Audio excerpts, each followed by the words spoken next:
புதிய செல்போன்களில் சஞ்சார் சாத்தி செயலி கட்டாயம் என ஸ்மார்ட் போன் நிறுவனங்களுக்கு மத்திய அரசு அதிரடி உத்தரவு.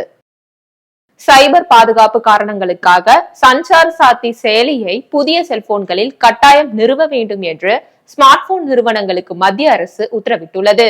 இதன் பின்னணியை சற்றே சுருக்கமாகவும் தெளிவாகவும் பார்ப்போம். உலகின் மிகப்பெரிய தொலைத்தொடர்பு சந்தைகளில் ஒன்றாக இந்தியா உள்ளது. இங்கு மட்டும் 120 கோடி சந்தாதாரர்கள் உள்ளனர்.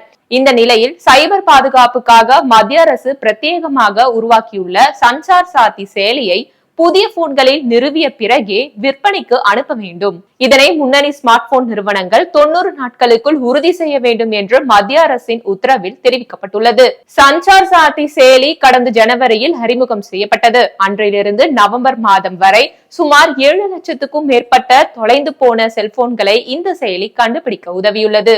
அக்டோபரில் மட்டும் இந்த செயலி உதவியுடன் 50,000 ஸ்மார்ட் போன்கள் மீட்கப்பட்டுள்ளதாக தெரிவிக்கப்பட்டுள்ளது. சஞ்சார் சாத்தி இந்திய தொலைத்தொடர்பு துறையின் முயற்சியாகும். இது குடிமக்களுக்கு செல்போன் பாதுகாப்பு மற்றும் விழிப்புணர்வை மேம்படுத்த ஒரு வெப் போர்ட்டல் மற்றும் செல்போன் செயலியை வழங்குகிறது. இது பயனர்கள் தொலைந்து போன அல்லது திருடப்பட்ட தொலைபேசிகள் குறித்து புகார் அளிக்கவும், மோசடிகளை தடுக்கவும், அரசு தொடர்பான பிற குடிமக்கள் சேவைகளை அணுகவும் அனுமதிக்கிறது. மோசடி எதிர்ப்பு செல்போன் செயலியை உருவாக்குவது தொடர்பாக ஆப்பிள் நிறுவனம் ஏற்கனவே தொலைத்தொடர்பு ஒழுங்குமுறை ஆணையத்துடன் மோதல் போக்கை கடைபிடித்து வருகிறது.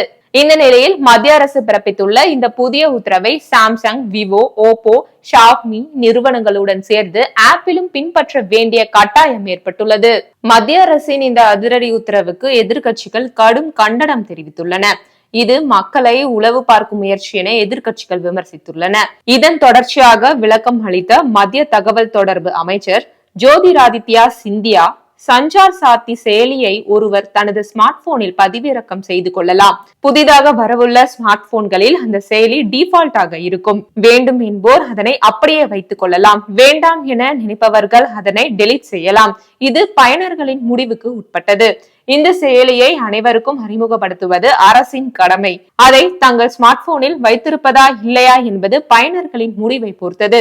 விற்கப்படும் போன்கள் முறைப்படியானதா என்பதை சரிபார்க்கவும், போன் தொலைந்து போனால் அதனை கண்காணிக்கவும் இந்த செயலியை அரசு ஒரு வழிமுறையாக முன்மொழிந்துள்ளது என்று தெரிவித்துள்ளார். அதே வேளையில் தங்கள் பயனர்களின் பிரைவசி உள்ளிட்ட காரணிகளை முன்வைத்து சஞ்சார் சாத்தி செயலி விவகாரத்தில் தயக்கம் காட்டும் ஆப்பிள் நிறுவனம் இந்த விவகாரத்தில் இந்திய அரசுடன் பேச்சுவார்த்தை நடத்த முடிவு செய்துள்ளதும் கவனிக்கத்தக்கது.